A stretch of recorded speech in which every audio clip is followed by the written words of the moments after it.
Okay, welcome to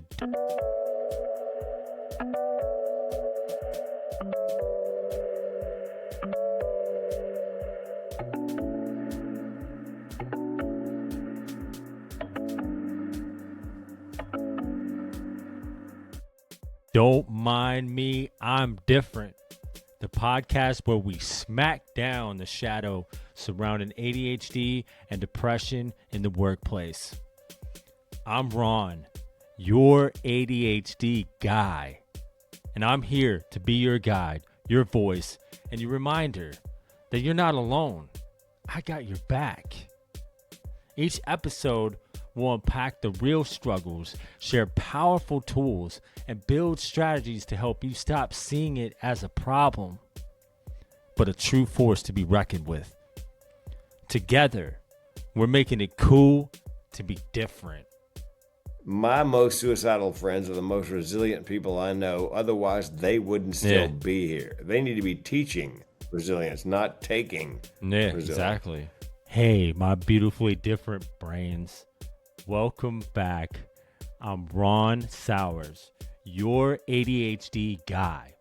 And today we're diving deep into ADHD, depression, neurodiversity, and even a little dark humor. I'm honored to have Frank King, aka the mental health comedian, joining me today. Frank's a legendary stand-up comic, former writer for Jay Leno, and a suicide prevention speaker and coach who's turned his darkest experiences into a powerful message of hope. We're talking about using humor as a tool to battle depression, navigating suicidal ideation, and why being neurodivergent is needed now more than ever. This is a real, raw, surprisingly funny conversation you won't want to miss. So let's dive right in.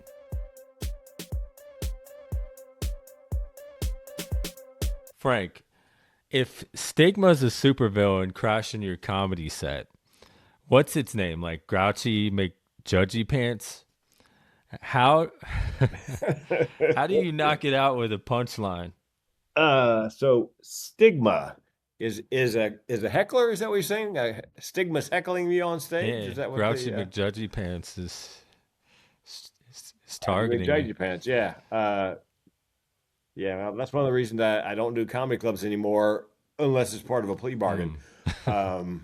Because back in the day, Judgy, if he didn't like my show, would just go box office to get his money back, not trying to cancel me online.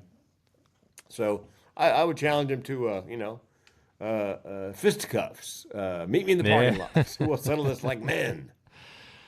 Interesting. So, tell me a little bit about your journey. So you call yourself like the mental health comedian, and you talk about like, so you have a lot of experience with like suicide and depression. How did you infuse comedy to get through that? And like, tell me what that was like for you. Actually, I didn't. People always ask me, "Is comedy is that therapeutic for you?" Okay. No, it's in my DNA. My family is funny. A, B. There are more nuts in my family than in a squirrel turd. Pretty much everybody has a mental challenge of some kind or another, except one cousin who has neither the high cholesterol the rest of us have or mental illness. We hate him with a passion. I'm kidding. We love him dearly, even though Yeah. he's not like the rest of us. So, yeah, comedy and depression and suicide run in my family. It's literally in my DNA. It's called generational depression and suicide. My grandmother died by suicide. My mother Wow. found her. My great aunt died by suicide. My mother and I found her. I was 4 years old. I screamed for days. And I myself came close enough to killing myself in 2010, April, that I can tell you what the barrel of my gun tastes Wow. like. Spoiler alert, I did not pull the trigger, which is where the funny is in the topic of suicide prevention. Not jokes, but funny personal anecdotes. For example, a friend of mine came up after a keynote recently. He'd never heard me say I didn't pull the trigger. And he said, and I quote, "Hey man, how come you didn't pull the Mm. trigger?" I said, "Hey man, could you try to sound slightly less disappointed?" So when it comes to comedy, my comic ability, imagination, creativity, and mental illness, I believe that my creativity, comic ability, imagination are simply the flip side of my depression and thoughts of suicide. Same brain, same wiring. I mean, there's a reason when somebody heckles me in a club that I can fire back and literally not think. It just comes out of my mouth. I have no idea where it came from. And people come up afterwards and ask, "Hey man, how'd you think that up?" Honestly, I didn't think it up. When you heard it, I heard it for the first Mm. time. So I think I can teach you how to write stand up and perform it. I cannot teach you how to uh, to interpret the incoming information and turn it around and make it comedy the way my neurodiverse brain does. So it's a blessing and a curse. I believe the flip side of one coin. Yeah, definitely. Yeah, that must have been pretty traumatic for you to like actually witness that suicide, and I'm sure that you're still dealing with that trauma to to an extent this day. Um, what do you do to like help um, others that are dealing with like those same type of situations?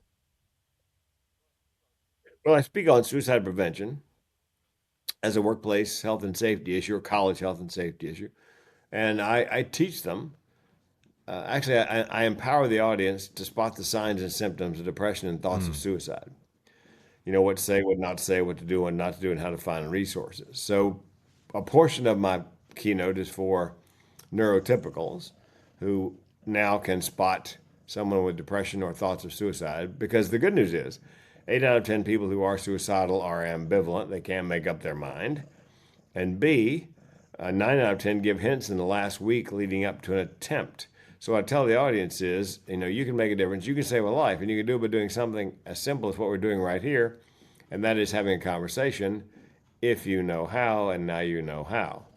The 25% of the people in the audience who undoubtedly have a mental challenge, I'm also speaking for and to them by being vulnerable and coming out on stage as living with a couple of mental illnesses and having a near suicide and having suicide, being a suicide Yeah. survivor, then there's what I tell them at the end is we're going to do some general Q&A. And then if you have a story you want to tell or something you want to share or a question you want to ask and you don't want to ask in front of everybody, I'll hang out an extra 30, 45 minutes and I'll take them individually. And there's always a line, Ron. Sometimes two people, sometimes Wow. 10.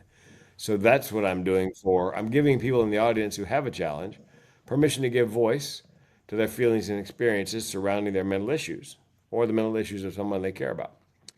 So it's sometimes it's dramatic. I mean, sometimes people come up and say things that they haven't shared with, I would imagine, anybody. I was doing a presentation on a construction site in Cincinnati, and after I got done, there's half a dozen people lined up, all guys, which is unusual because men don't tend to talk Mm. about that kind of thing. But they felt comfortable after I shared. The last guy in line was an African American gentleman, and he's crying so hard he can't speak. So I waited, and he gathered himself, and I said, "Hey, man, what's up?" He said, "Well, I haven't slept in 2 nights. I work on the fifth floor of this building. I think about jumping off every day." And I said, "Why is that?" And he said, "Because I've lost 3 people close to me to violence in the last year, including my daughter who died in my That's arms." terrible. I'd just like somebody to pull the pin on that grenade and drop in your lap. So the HR guy for the company was standing not far away, so I waved him over. I said, "Look, you need to go find the EAP, the Employee Assistance Program binder, find the nearest mental health facility to where we're standing, take this nice young man by the hand, and get him there immediately for evaluation because he's circling the drain."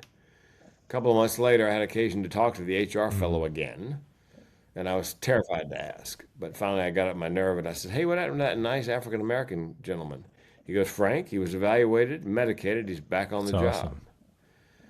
My guess is none of his workmates knew that. Maybe many of his family members, if any of them knew what he told me after my. So that would be what I do for the people who are, living with a mental health challenge. No, that's awesome that you provide this service that's definitely needed. And for you to do that, that's like a real superhero move. Like, I know with my personal experience with suicide, like I haven't actually, um, well, actually, I know of one kid when I was younger had, you know, put the gun in his mouth, and um, yeah, Mhm. that was traumatic. But with my personal experience with suicide, like you don't want to talk about it. You think you're weak, and for you to open up and be vulnerable and give them like a safe space to do that is absolutely Mhm. necessary. Because people with depression, especially, that and ADHD, like that tends to come up a lot, in that culture, and like we need resources like you. Um, I'm sure that makes you feel like a bit like empowered doing that. It's very therapeutic. People ask me, "Just telling your story over and over trigger you?" No, it's actually therapeutic because of the people that come up afterwards. And at one point, I realized I'm sort of like George Bailey in the movie "It's a Wonderful Life." I've been shown what these people's lives might be like if I weren't there simply to share my story and hear Mhm. theirs. And if I weren't here or if I killed myself, I would theoretically take some of those people with me who never got a chance to express those Oh, things. that's a great perspective.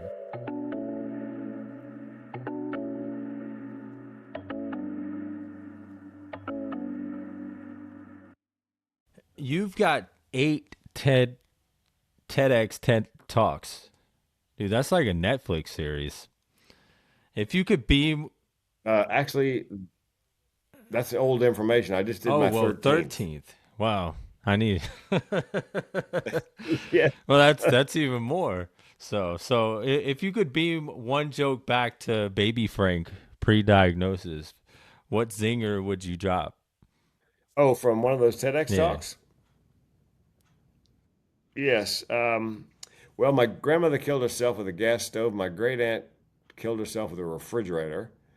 So, as I said in my first TEDx talk, what is it with my family and major appliances? I drive past Home Depot, I tear up. Wow. So that would be me making poking fun, and the audience by that point realized that I was going to be funny, even though it was very Yeah. dark. But it's a dark topic. It's the reason one of the reasons I get booked frequently to speak is because they want the stories, lived experience.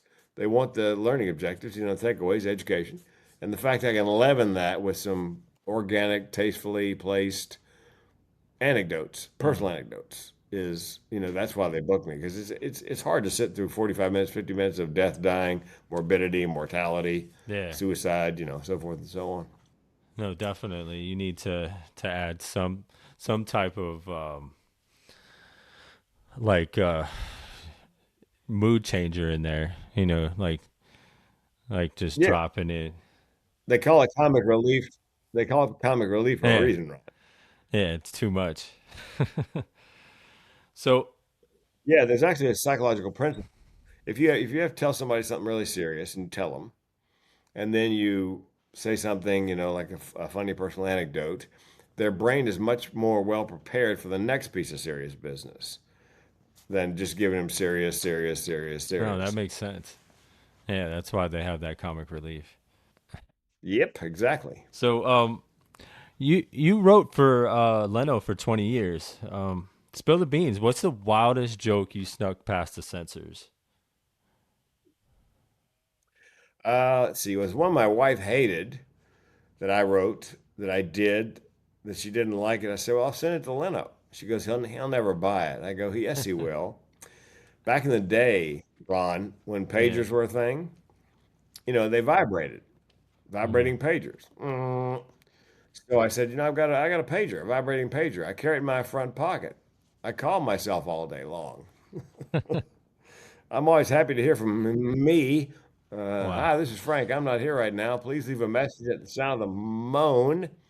And back then, I had a VCR and I would tape the Tonight Show every night, see if Leno bought any of my jokes. And sure enough, he bought that Yeah, one. that's crazy. So you've worked with a lot of different celebrities. What was that like? Um, Most of them are great people. Foxworthy and Ron White, Bill Engvall, Adam Sandler, Kevin James, Rosie Ellen, Kevin Nealon, opened up for Randy Travis, Nancy Wilson, the Beach Boys, Fifth Dimension, wow, Lou Rawls, two shows, Hotel Del Coronado, New Year's Eve. You'll never find another love like mine. Yeah, it was. Back then they were just comics. Seinfeld opened up for Seinfeld for a week. Back then they were just comics, just working. And matter of fact, we didn't just work together. Back then, if it was a full week comedy club, they put you up in a comedy condo. So you not only work together, you wow, live together. For my wife and I, my wife was on the road with me. She came along for the ride for 2,629 nights in a row, 7 years and change. It was an amazing time to be in comedy. 1984 and 1994, the comedy boom. I mean, the clubs were popping up like mm, mushrooms. And so it was possible to stay booked year round. Now, by 94, Comedy Club, they were closing faster than they yeah, were opening. And the one-nighter comedy, comedy nights, they tend to rotate through like bands or throwing hatchets. Back then, dwarf tossing, believe it or wow. not. That's Um, crazy dwarf yes, tossing. yeah. So I know. So the one nighters began to drift to, like karaoke or other things. So the road essentially came to an end. And I luckily I'd gotten a job in radio at a morning show in my old hometown of Raleigh, North Carolina. Yeah, At that time, they offered me the job, and I jumped at it, knowing comedy was winding down. So that's awesome. Did you have any like heart to hearts with like deeper issues like depression with anybody in particular during that time? no, the most of the comics I worked with, they may have been living with mental illness, but I was not aware of it. There were comics who have ended their lives by suicide. There was a guy named Dan, whose last name I can't remember, just a run-of-the-mill Yeah. comic that I'd worked with a couple of times. That he hanged himself at a Days Inn. He was on the second floor and he hanged himself from the railing of the second floor. Unfortunately for the poor salesperson who was downstairs and swung the curtains open, and there hangs Mm. Dan. The what you call it? Platypus Man. Millions in the Bank. Platypus Man was a very successful, may have been the most successful comedy special. I think it was on Showtime or HBO. Trying to think of the guy's name. He shot himself in the chest. Wow. So, and there are a good number of comics who have done, you know, similar. I think Freddie Prinze back in the day, one died by suicide. Robin Williams Yeah. famously died by suicide. Yeah, so I think there are more comics that are living with a mental challenge than you would know, than I would know. People, because most of them are guys. Most guys don't talk about those things Yeah. out loud. So Much less bring them into their set. I was listening to Bill Burr's last set. It was like Drop Dead Years, and he opened up, in a beautiful way about like depression and like him exploring that. And I thought that was a great way to like bring it into the mainstream, and really talk about it, yeah, in a way that's like shows uh, light on it, and also is in a funny way. well, there's a guy named Gary Gulman who did an HBO special about his comedy special about his Yeah. depression. And if you've never seen Gary Gulman, he did a Tonight Show set where he talked about how they determined what the state abbreviations would be. North Carolina's NC, South Carolina's SC. It's 5 or 6 minutes on state abbreviations. It's one of the best 5 or 6 minute sets I've ever seen. It's amazing to be that funny about that pedestrian Well, of a yeah, I thing. know, right? So, but he's also got an HBO special on comedy special about being depressed and about his therapy. And I'm a big Bill Burr fan. I enjoy watching him very much. The joke that got me hooked on him was, uh, yeah, my mother said to me, "How come you can't be more like your father?" So I said to her, "Okay, screw you, I'm leaving." I thought, I'm in. I'm a fan for life. No, he's definitely got his own little thing going on. So if you if your comedy flips depression into hope, if you could trade that power for say never forgetting your lines, would you? No. No, I've even said if there was somebody who came to me and said, Frank, I've got a pill, one time, that will you'll never be depressed again, you'll never have another suicidal thought. However, you'll also never think like a comedian again.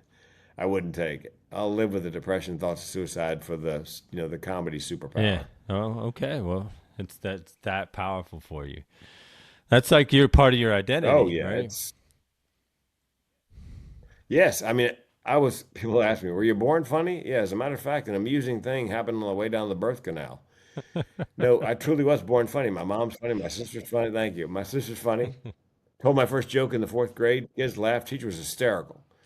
And at that moment, at 9 years old, I decided I was going to be a stand-up comic. I thought this is what I was meant to do. And then years later, matter of fact, 40 years ago this month, I did my first open mic night. Wow. 5 minutes of comedy. Halfway through my 5 minutes, I heard a voice inside my head say, "You're home." Wow. Wow. That's amazing. Second thought was, I'm going to do this for a living. Third thought, I have no idea how. But 18 months later, I said to my girlfriend, now my wife of 37 years, look, I'm going on the road to be a professional stand up comic. You want to come along for the ride? Figuring she'd go, oh, hell no. And she goes, Wow. yeah. So that's when we gave our job in our apartment and jumped in the car and we were on the road for those 2,629 Now she's nights. definitely a keeper. Um, Oh, yeah. Yeah. Every now and then somebody from that time calls me, you still married to Wendy? Dude, who divorces a woman like that? yeah, definitely. So, with the suicide or depression, like where do you know where that comes from? Have you explored that, like on a deeper level? My family. It's in my like I said, it's in my DNA. People go, "Can you get cured?" Mm, No, I can treat it and live with it, but it's generational. I mean, and I've got a friend who's a therapist who has a client who that goes back 5 generations.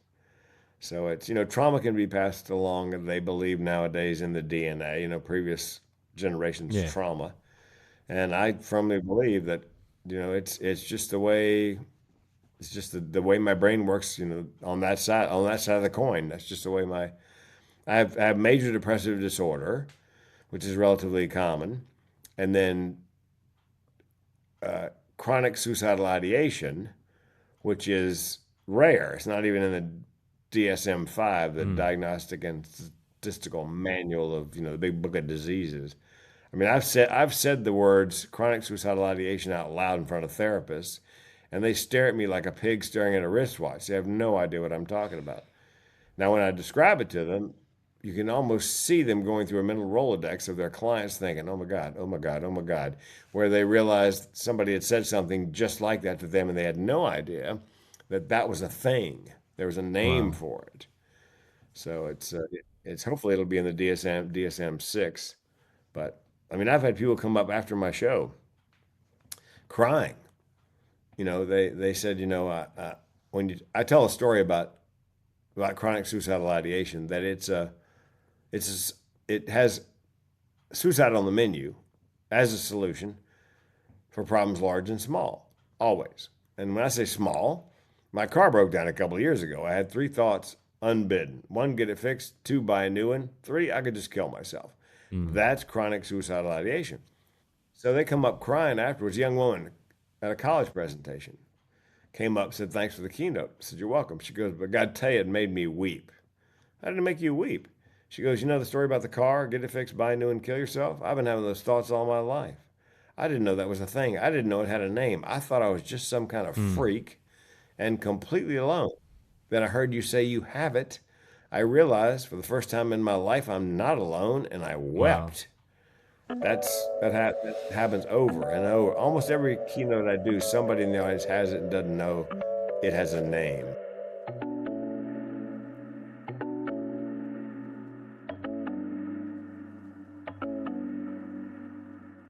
It's such like a connection when you finally meet somebody or hear somebody talk about like share your story, share like exactly your thoughts. It's crazy. So like, what do you do uh, when those thoughts come up? So do you still have those thoughts? Oh yeah. Oh, it's just it's like DOS running under Windows back in the day, or Muzak. You know, when you go in a Yeah, retail establishment and Muzak is playing, yeah, you don't really notice it unless it's a song you like or a song you really hate. Do you like pina uh, coladas? Oh dear God. Yeah. So it's it's a just always great running song. under there. And so yeah. And the rain. Uh, so it's always there. It's and it's not just there. You also have thoughts of there's a cat under my desk. That's why I keep looking down. Who wants to be Yeah. petted? Uh, we have six cats, six rescue Uh, cats. Um, it's I believe it's a coping mechanism. You know, you're strained in somehow mentally, and your brain goes, "Well, I can fix this. You're not gonna like it, but we can fix it." yeah. But it's happened so many times that it's not a serious thought of suicide. Besides that, Ron, I'm 68. I was walking the dogs the other day thinking about suicide, not the act, but the topic.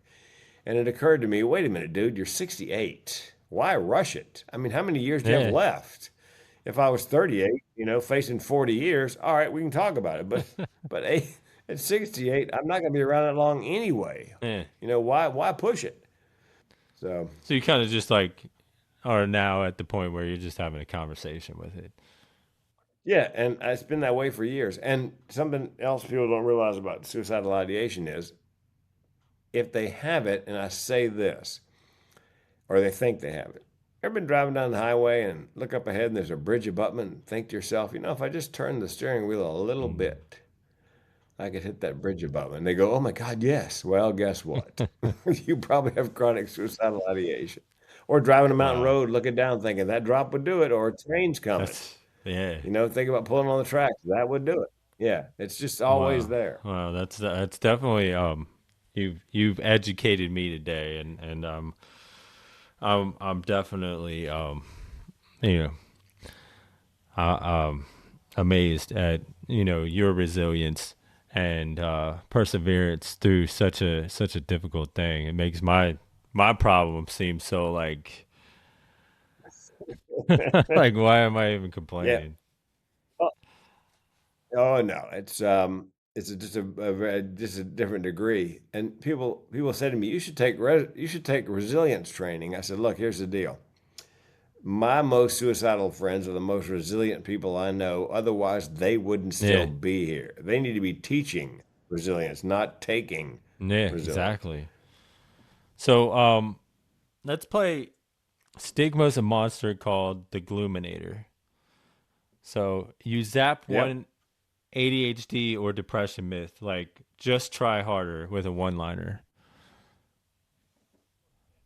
Well, yeah, that's right. And in my talk, I say, what do you not say to somebody who's depressed? Pull yourself up by your bootstraps. Turn that frown upside down. My personal favorite, have you tried fish oil? At which point, Ron, I go from suicidal to homicidal. Uh, I do a lot of that, don't say with suicidality. Don't say you're just looking for attention. You're being melodramatic. Nobody who talks about it ever does it. It's important to let people know the things you don't say because oftentimes they mean Yeah, well. But I talk to parents, and if the parents have a child who's dealing with depression, perhaps suicidality, I say, look, do you want my advice? Yes, almost always, yes. When you're chatting with your child, talking with your child on this topic, don't say you've got so much to live for. That doesn't put a dent in it. They could care less about that. Say mm, this: I know, or I'm betting, the thought has crossed your mind that your mom and I would be better off without you. The world would be better off without you. That you are somehow a burden. But in no uncertain terms, either A, are you a burden, or B, would we ever be better off without mm, you? So what you're doing is you're joining the conversation the kids already having with themselves. Because the three-legged stool of suicidality is you've agreed with yourself you could do it, you socially isolate, and you feel like you're a burden. The world would be a better off place without you. It's called Yeah. burdensomeness. It's when I was going to pull the trigger, I knew that I was worth more to my wife dead than alive because I had $1 million life insurance policy and we just filed bankruptcy. So I could restore her financially. She'd be brokenhearted, but she'd no longer be Yeah. broke. I felt I was a burden in that Wow. way. And people say, well, suicide's a selfish act. Well, from the outside looking in, absolutely. From the inside looking out, if I'm thinking about killing my wife so she can have $1 million, it's something of a selfless Yeah. act that, she'd be better off. Now, if I ask her, hopefully she would say, no, don't kill yourself. We'll figure the rest of it out. I would hope she would say that.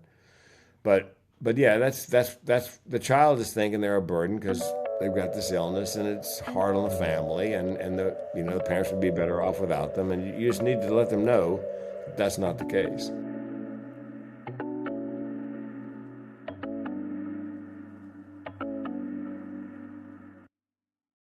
Yeah, definitely. So what like got you through that really dark moment? I'd like to say it was really romantic, but I sold life insurance my first 6 years out of college, Ron, before I became a Wow, full-time cop. life insurance. And I knew, That's funny. I know, I'd rather open a vein than do that again. Yeah. But you know what? I knew for a fact that most life insurance policies have a 2-year suicide clause, meaning if you kill yourself anytime in the first 24 months, it pays nothing. Mm. But after 24 months, $1 million. So I called my insurance agent. I said, hey man, how long have I had that policy? He said 22 months and don't do it because he knew exactly why I was calling. He knew I was in trouble financially. He'd had other clients call, ask the same question, and it had Yeah. been past 24 months, and he ended up delivering checks to the beneficiaries. So he said, don't do it. So I had to wait 60 days to kill myself. So I can do that. 2 months, that's a piece of Mm. cake. So fortunately, at day 61, 62, I wasn't thinking about it. It wasn't like I was marking days off the calendar. Things must have gotten a little better. Maybe the bankruptcy went through, phone call stopped, and we sort of began to rebuild our lives. And Wow. and so I didn't, yeah. So my life insurance policy actually saved my life. Imagine that, right? Yeah, ironic. So you say humor's hope, and I love that. What's the weirdest place you cracked a mental health joke, like a dentist chair or a mid-tax audit, and how did it land?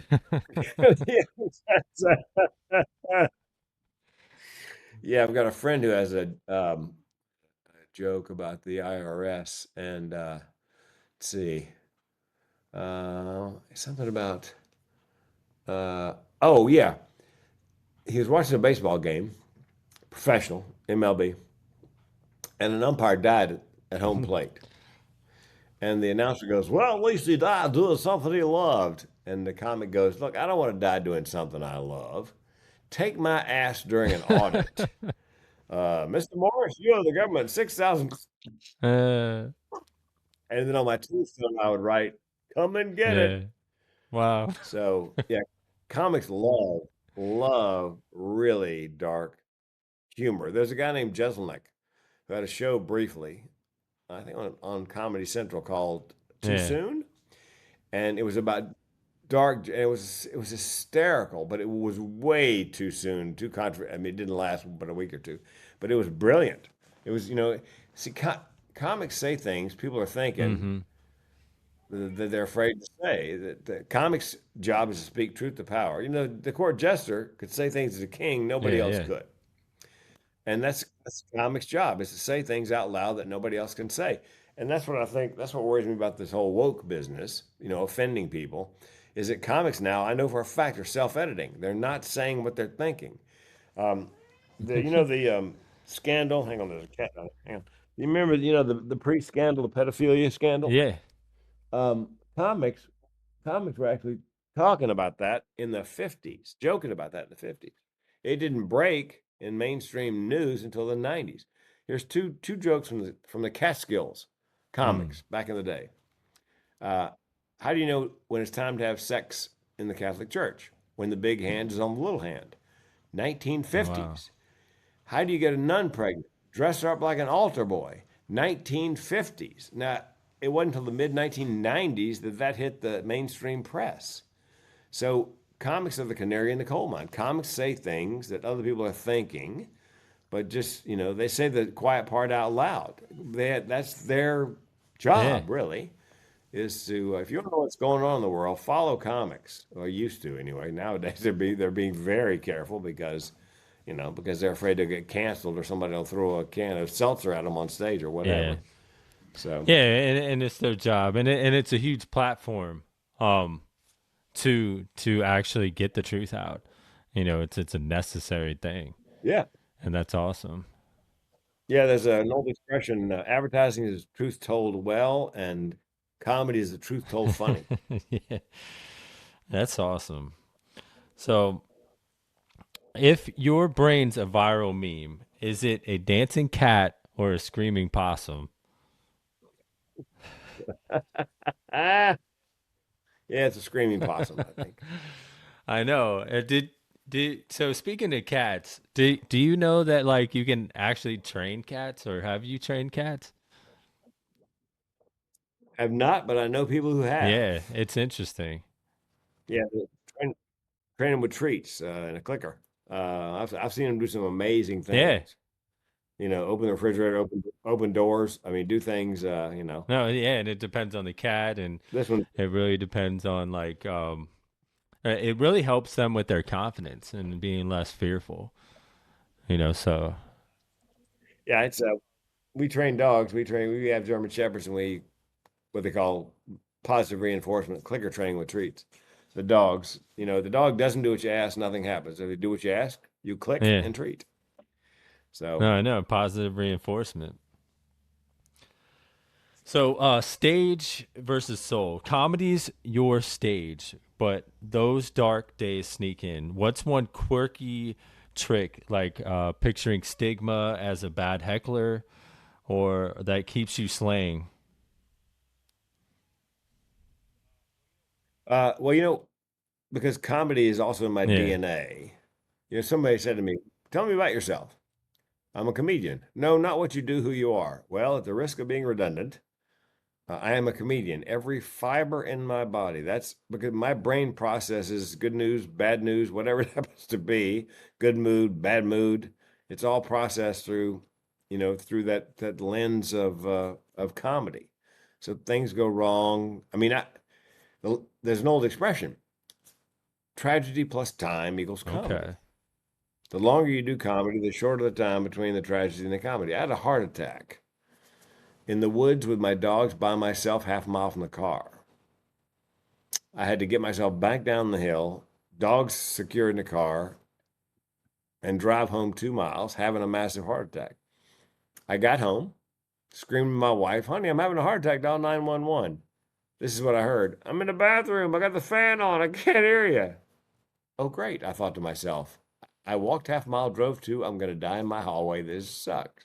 Uh, So I'm already beginning to do comedy. I get to the hospital. Here's the great thing about arriving with a heart attack, by the way: no waiting. yes. They roll me back into my old triage unit, and there's a nurse. And she goes, "Frank, obviously there's no paperwork. You're having a heart attack, but I do have to ask you a personal question." Through the pain, Yeah. Ron, I said, "I'm married, honey, but I love the way you think." She's trying not to laugh. She goes, "No, no, no. Your full name is Frank Marshall King III. But what do you like to be called?" Through the pain, Ron, I said, "Big Daddy." Wow. So even though I was having a heart attack, pain in real time, I'm still making funny, you know, funny to the Wow, you're end just gonna die almost. telling a joke, huh? Yeah. That's awesome. Yeah. When I was going in for my second heart surgery, I'm in there for the prep. The phlebotomist comes in, the anesthesiologist comes in. I'm making everybody laugh, the nurses, everybody laugh. I'm thinking, my thought was, I'm having a great show. My second thought was, well, this may be my last one, because there was a 10% chance I was going to die. I wasn't going to survive that second heart surgery. So again, joking till the end. Yeah, that's actually one of my lower strengths because humor is actually a strength. Um, So yeah, Oh yeah. character strength. So it's like it's interesting because like for me, like humor's not really there because I feel like the depression. I might crack a sarcastic joke or something that's not really like doesn't land well. So I try to get better with that, by not actually by being more serious. So it's definitely good to have you on the show because it helps challenge that for me. Yeah, it's just the way my brain functions. It's just, it just and I thought for a long time that everybody thought this way, Ron. Yeah, That I was someplace out in public. I saw, something and a punchline occurred to me. And I thought, well, I'm just beating everybody else to the punchline. They're all seeing it. So I'm in a standing line at a grocery store one day and I thought I'll test it. So the guy in front of me in line had a quart of oil and a bag of frozen shrimp. And it was just about the time of the Gulf oil yeah, spill, when hundreds of millions of gallons. So I looked at that and I thought, I'll wait and see if anybody else does the joke. And I waited. Nobody moves. So I said, hey, man, interesting purchase. Oil and shrimp. Are you going to serve those Louisiana style? The cashier's bent over yeah, double. She goes, you should be a comedian. I'm thinking, I get that a lot. So I realized everybody doesn't see the world the way I do through those yeah, comic lenses. Nobody else. Yeah, up to that point, I thought everybody saw it, and I just was beating them to the punchline. So yeah. That's interesting. Yeah, I mean, for the longest time, like I definitely thought, people how did people not see these things that I'm seeing? It's just because our brains are wired different. yeah, It's set up in a different way to see it in a different thing, and that's awesome because when we work together, we can solve problems, like major problems, because we don't think the same way. yeah. I've got a client. I coach speaking and how to make money speaking. I've got a client who talks about invisible disabilities and having a neurodiverse workplace and how it impacts the bottom line. It increases employee engagement, productivity, it reduces absenteeism and turnover. And like I said, if everybody in the room thinks the Yeah, same, then yeah. But if you've got several people who see the world differently, then there's a I did a TEDx talk called depressive realism. Maybe the glass really is half empty. Because there is some science, not a ton, but some science that people with depression see the world more clearly than people who don't have mm, depression. That we see outcomes yeah, coming more clearly than people. Because there's a negative cognitive bias, Ron, but there's also a positive cognitive mm, bias, the rose-tinted yeah, glasses. And so I think every corporate board should have somebody who's depressed on it. yeah. Because, no, that's not going to work. No, I'm telling you, it's not going to work. Somebody, because you get that group thing going, everybody's, they're all giving each other hand jobs, and of course it's going to work. And no, no, it's not. I'm telling you, listen to Depresso Boy, it's not going to Yeah, yeah. work. No, I definitely am all about that. Like getting more people in the conversation because, like you said, it helps with productivity. It helps with retaining employees because they feel recognized. They feel like they're Yeah, contributing and they're valued, and that's worth more than any yep, type of thing that you can pay somebody. The pay's great. We all yep. need that.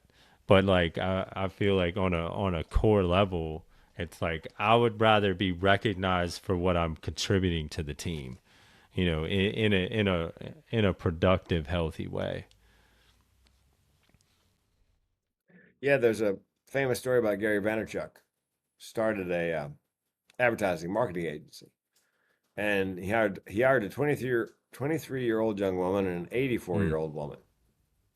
And the 84-year-old woman had spent 40 years on Madison Avenue working in yeah, advertising.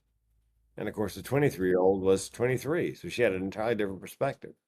The two of them together were a powerhouse because the 84-year-old had a wealth of yeah, knowledge about advertising. And the 23-year-old was, she was in the demo, she was in the generation they yeah, were pitching.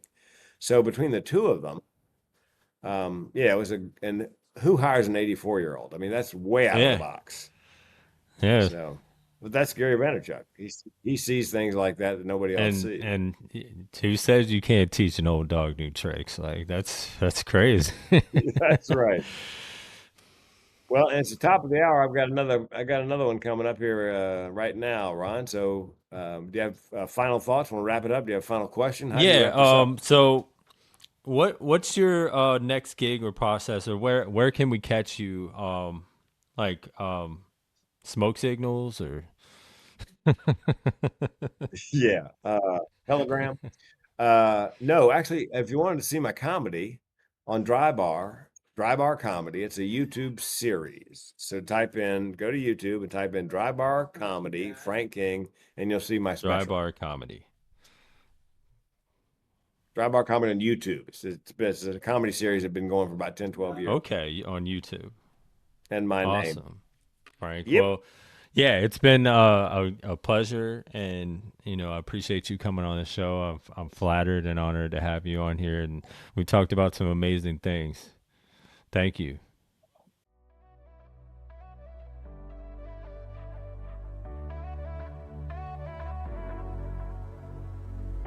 Wow, what an incredible conversation with Frank King. Honestly, I have my doubts that, how can you combine comedy and suicide and depression? But somehow we managed to pull it off. And if there's one thing I hope you take away today, it's this: you are not alone. You're not the only one with these thoughts. And humor can be a powerful bridge to healing. If this episode spoke to you, please share it with somebody who needs a little hope today. And if you want to keep diving deeper into ADHD, depression, and creating a more kind, connected world, hit that follow button and join us on this journey. I'm offering a free 30-minute call to those that really want to dive deeper into this. So you can hit me up at youradhdguy.com. I'd really love to hear from you. And until next time, remember, you are worthy exactly as you are. And as always, subscribe, and may the source be with you.